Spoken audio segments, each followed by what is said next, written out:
Hello DPS. தங்கச்சிக்காரிமா கடும் படிப்புல இருக்காங்க. அவங்ககிட்ட எல்லாம் உடுப்பெல்லாம் அள்ளி குடுக்கல. அதால காலையில எழுப்பினோடனே எனக்கு ஒரு வேலை இருந்துக்கு நானே உடுப்பெல்லாம் ஐமணி எடுத்துட்டு தாய்க்குளத்திட்ட பசிக்கு பாலத்தாங்கன்னு கேட்டா பாலோட சேர்த்து புட்டு வாழைப்பழமெல்லாம் இருக்கு எல்லாத்தையும் பிணைஞ்சார நெல்ல வழியா தின்னுண்டாங்க. வெளியாயிட்டேன். வெளியாவுக்குள்ள இதை பார்த்தோம் என்ன வந்திக்கு பூட்டாம தெரிஞ்சா புடிச்சு ஒரு தொகையை வேற அடிச்சு விட்டுருவாங்க. நானும் பூட்டிட்டேன், நீங்களும் பூட்டிக்கங்க. உள்ளுக்க வேற அதிகமா திடுறா. ஏன் நமக்கு இந்த வீணம். ஸ்டூடியோ நண்பர் ஸ்டூடியோட வந்து ஆளை அள்ளி ஏத்திட்டு 2 பேருமா கிளம்பிட்டு அப்படி எங்கடா போறீங்கன்னு கேட்டீங்கன்னா நான் லோகேஷ் அண்ணன் டிரெக்ஷனுக்கு பயங்கர விசிறி டிசின்னா ஒரு படம் வேற வந்திருக்கு பாத்துருவோமேன்னு போய் பார்க்க போனோம். பிசிஏக்கு தான் போயிருந்தோம். அங்க போய் பாப்கார்னை வாங்கி படம் போடுறதுக்கு இடையில அரவாசி முடிஞ்சு. படத்தை பத்தி செல்லணும்னா கடுமையாலாம் காய்க்க மாட்டேன். ஒத்த வார்த்தை பயங்கர பிளாஸ்டா இருந்துச்சு. தியேட்டர் எக்ஸ்பீரியன்ஸ் அடிப்பொலி. அதெல்லாம் முடிச்சிட்டு நண்பன் அவன் ஸ்டூடியோட விட்டுட்டு வீட்டை வந்து பால் சாப்பாடை தின்னுட்டு மாலை மட்டும் கூட்டே இருந்து அதுக்கப்புறம் பதிவுக்கெல்லாம் உயிரை கொடுத்துட்டு பதிவெல்லாம் பதிவேற்றம் பண்ணிட்டு அழைப்பண்ணு வருது தாப்ப நாட்டன் என்னன்னு கேட்டா அவங்களோட பாடசாலையுடைய போனாப்புல இந்த பயங்கர விசிறி 2 பேரும் நம்மள கண்டு இருந்தாங்களா என்ன பாக்கணுமா சொல்லி தகப்ப நாட்டை கேட்டு அழைப்பு மேற்கொண்டு இருந்தாங்க. போன இடத்துல ஆக்களு கதை வருது இல்ல பயங்கர வெக்கம். சரி நீங்க வெக்கத்தோட ஏறீங்கன்னு அத்தம் காட்டிட்டு போறேன்னு சொல்லி அவங்களுக்கு அத்தத்தை காட்டிட்டு நான் இங்க நண்பனோட வெளியாவிட்டு இரவு நேரம் அதுவுமா அண்ணனுக்கு ப்ரொமோஷன் வீடியோ ஒன்று வந்திருந்துச்சு. அதுக்கான பதிவுகள்லாம் எடுக்க போன நண்பன் அள்ளி ஏத்திட்டு அங்கேயே வைத்தேன். போன இடத்துல இவர கதை அப்பதான் விளங்கி நிக்க. ஆளை பார்த்தா நாளைக்கே எலெக்ஷன் இதுக்குள்ளே கிரிவித்துறாரு. என்னன்னு கேட்டா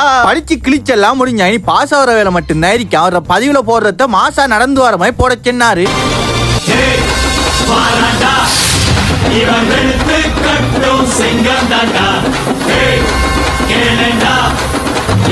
அவர் கேட்டதுக்கு மாசை விட பயங்கர மாசா போட்டுட்டேன். இப்படி ஒரு விஷயம் இருக்குன்னு தெரியப்படுத்தினதுக்கும் பதிவெடுத்ததுக்கு அண்ணனுக்கு 5 10 கிடைக்கும். அந்த பதிவு இன்னும் கொஞ்சம் நேரத்தியால வரும். அழகா பார்த்துட்டு உங்களுக்கு தேவையான விஷயத்தை எடுத்துக்கங்க. இப்படி என்னால முடிச்சுட்டு அடுத்த பார்க்கலாம்.